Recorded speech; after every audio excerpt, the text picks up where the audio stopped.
Welcome to another episode of the Three Guys podcast. Today we are joined by Matt Callery of the Addressing Gettysburg podcast. Matt, welcome. Thank you very much, Brett. Matt is... I'm not used to that now after the conversation we had before the podcast. I know. Suddenly I'm fine. You threw me off on that a little bit, bud. So I want to keep you on your toes.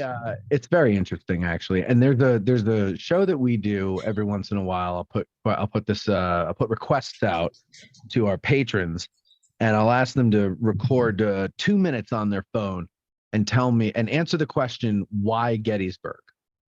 And 9 times out of 10, people are going to answer something intangible, something spiritual, almost.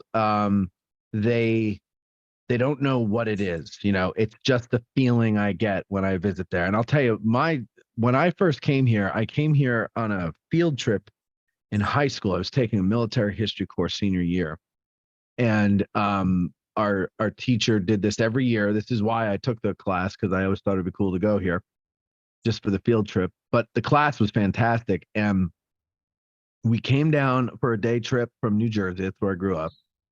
And I just remember we went to the visitor center.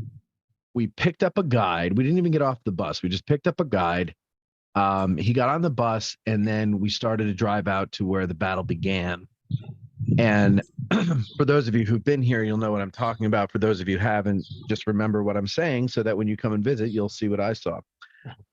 We're going out of town on Buford Avenue, and pardon me,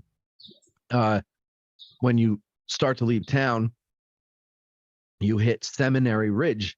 And then when you get up to the top of Seminary Ridge, which isn't terribly high, but you get over, and as we crested the ridge and I looked out, you can see the next ridge line is McPherson's Ridge. And then beyond that are the mountains, the Appalachian Mountains. And the site itself, if you didn't know what happened here, is breathtaking.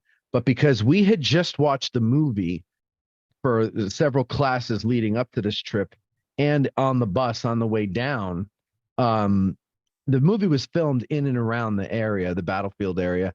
And so even though they didn't film that part of the battle on that part of the battlefield, they found a place nearby that was close enough.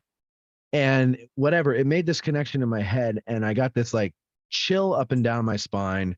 And from that moment on, I've been obsessed with this place. And I barely knew the story. I only knew the movie version of the story by that point. But there's something about this place that most people can't put their finger on. Brett, you were just here. Did you? Yeah. And you weren't into this stuff before, but now you're interested in it, right? Yeah, for sure. It was, I mean, similar to your story, but I'm not sure if I can break it down as well as you can. Well, I've told it a million times.